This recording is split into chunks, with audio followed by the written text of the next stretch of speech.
Halo semuanya, kembali lagi di Nirva Education. Kali ini kita akan membahas topik yang sangat menarik nih, yaitu konfigurasi RIP dan floating static root. Pada lab kali ini, kita masih menggunakan ifng. Image yang kita pakai yaitu Vios layer 3. Kita langsung masuk saja di labnya. Pada lab kali ini, kita memiliki 3 router. Kita kasih nama router R1, R2, dan R3. Segmen IP yang kita gunakan yaitu 192.168.12.0, kemudian 192.168.23.0, dan 192.168.13.0. Pada ketiga router kita sudah melakukan konfigurasi IP pada interface masing-masing. Objektif pada lab kali ini, kita akan memahami konfigurasi routing RIP, kemudian static root, serta perbedaannya floating static root. Dari R1 akan mendapatkan dua konfigurasi routing di sisi sebelah kiri, yaitu RIP ke area R2, kemudian di sisi kanan di R3 ini menggunakan static root. Nanti kita akan bandingkan menggunakan command show IP route ketika menggunakan RIP, kemudian ketika ditambahkan static root, kemudian ketika informasi static root ini kita rubah menjadi floating static root, yaitu hasilnya seperti apa. Dengan 4 step ini, harapannya teman-teman bisa memahami dan mengaplikasikan konfigurasi routing secara benar. Kita langsung coba saja, mulai dari step yang pertama. Pada router R1, conft, kemudian router RIP version 2, no auto summary. Kita tambahkan network untuk koneksi R1 dan R2, yaitu network 192.168.12.0, and kita write. Oke, kita masuk ke R2,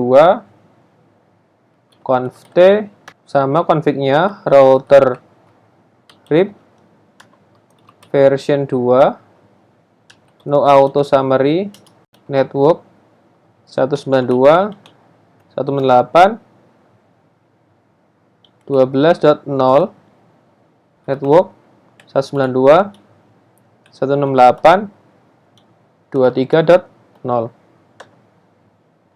Kita end, write. Oke. Konfigurasi RIP sudah selesai. Pada intinya, supaya router R1 terhubung dengan router R2, maka yang harus kita advertise yaitu network 192.168.12.0 sebelah sini, karena ini koneksi antara R1 dan R2. Kemudian segmen tujuan yaitu 192.168.23.0. Nah, ini kita tambahkan di sini. Oke, konfigurasinya cukup sederhana. Pada step 1 kita sudah selesai. Kita coba lihat show IP route begin 192.168.23.0. Kita coba lihat apakah dapat routing dari config RIP-nya. Kita masuk ke R1, kita clear terlebih dahulu. Show IP route begin 192.168.23.0. Oke, di sini kita lihat R1 sudah mendapatkan routing 192.168.23.0 dengan administrative distance 120 via 192.168.12.2, di mana 12.2 yaitu interface GI 01. Oke, step pertama sudah selesai. Kita clear terlebih dahulu. Sekarang kita masuk ke step yang kedua. Kita akan tambahkan static root menuju 192.168.23.0 melalui R3, di mana kita sama-sama mengetahui administrative distance dari static root yaitu 1. Sedangkan RIP administrative distance-nya yaitu 120. Kita coba bandingkan hasil dari show IP route setelah ditambahkan static root. Oke, kita masuk ke R1, conft IP route 192.168.23.0, 255.255.255.0 ke 192.168.23.0. 168 13.3. Kita end, kita uret.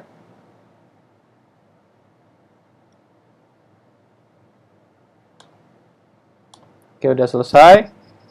Kita coba bandingkan hasilnya. So IP route ke sini ya, begin 192.168.23.0. Kita paste. Oke. Sekarang kita bisa lihat sama-sama. Pada step pertama, ini melalui RIP dengan AD120, sekarang berubah menjadi statik dengan AD1 via 13.3, di mana sebelumnya via 12.2. Oke. Intinya ketika RIP bertemu dengan static root, maka yang dimenangkan yaitu static root karena nilai AD-nya lebih kecil. Oke ya, sampai sini teman-teman sudah paham. Kita masuk ke step yang ketiga. Di step yang ketiga, kita akan menjadikan static root ini menjadi floating static root. Artinya, prioritas pertama yaitu melalui RIP, kemudian prioritas kedua melalui static root. Oke, langsung kita coba di R1, kita clear terlebih dahulu. Kita masuk ke R1, conft. Sebelumnya kita perlu menghapus terlebih dahulu static root-nya dengan komen no IP route, no IP route 192.168.23.0 255 255 2550 192 168 13.3. Kemudian kita akan cek opsi dari static itu isinya apa saja dengan komen tanda tanya setelah static root.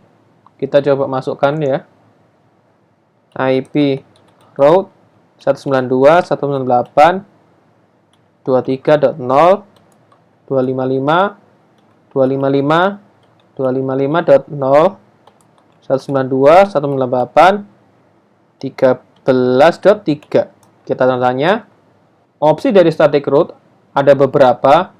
Yang pertama kita tambahkan distance metric, kemudian yang kedua ada multicast, ada name, ada permanen, ada tag, ada tracking untuk IP SLA. Semuanya akan kita bahas pada bab yang terpisah. Untuk floating static route, kita menggunakan opsi ini, yaitu distance metric for this route. Jadi kita rubah metrik dari static route, di mana sebelumnya metriknya yaitu 1. Pada case ini, karena yang kita prioritaskan yaitu routing RIP, di mana AD-nya yaitu 120, maka metriknya harus kita rubah di atas dari 120. Pada case ini kita menggunakan 212 misalkan.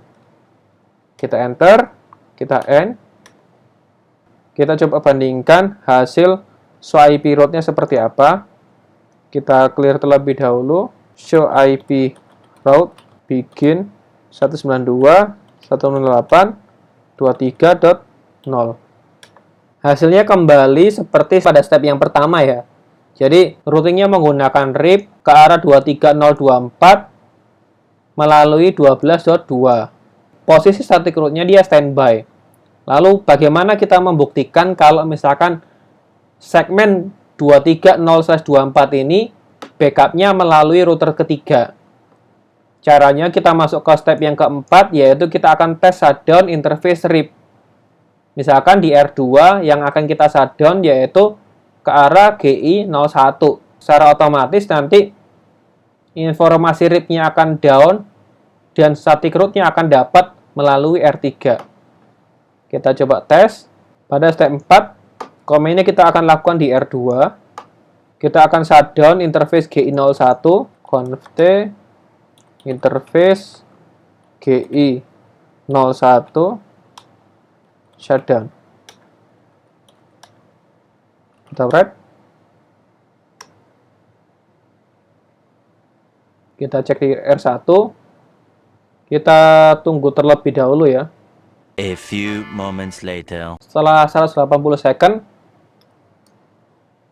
di sini kita lihat statusnya possibly down. Kita masih perlu tunggu lagi sekitar 180 second. One eternity later. Setelah 180 second kali 2, kita lihat bahwa show IP route ke arah 192.168.23.0 itu sudah dikenal melalui static route dengan AD-nya 212. Ini sama yang kita setting pada tahap ketiga melalui 13.3.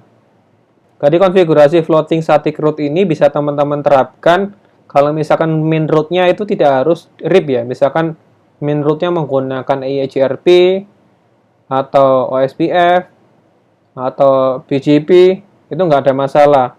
Case-nya misalkan di perusahaan kita memiliki 2 akses VPN ke kantor cabang yang lain. Masing-masing link itu beda provider. Kemudian pada provider yang kedua itu sudah ada static route statusnya standby. Ke arah main link-nya itu routingnya bisa macam-macam, dynamic routing ya. Yang penting dynamic routing itu bisa menggunakan RIP atau EIGRP atau SPF ataupun misalkan yang lebih sering yaitu BGP. Jadi kalau misalkan BGP-nya down, langsung terbackup sama static route yang posisinya sudah standby. Cukup simpel ya. Demikian materi singkat kali ini, semoga bermanfaat bagi semuanya. Jika ada pertanyaan, silakan tuliskan komentar di bawah. Jangan lupa like and subscribe ya. Terima kasih.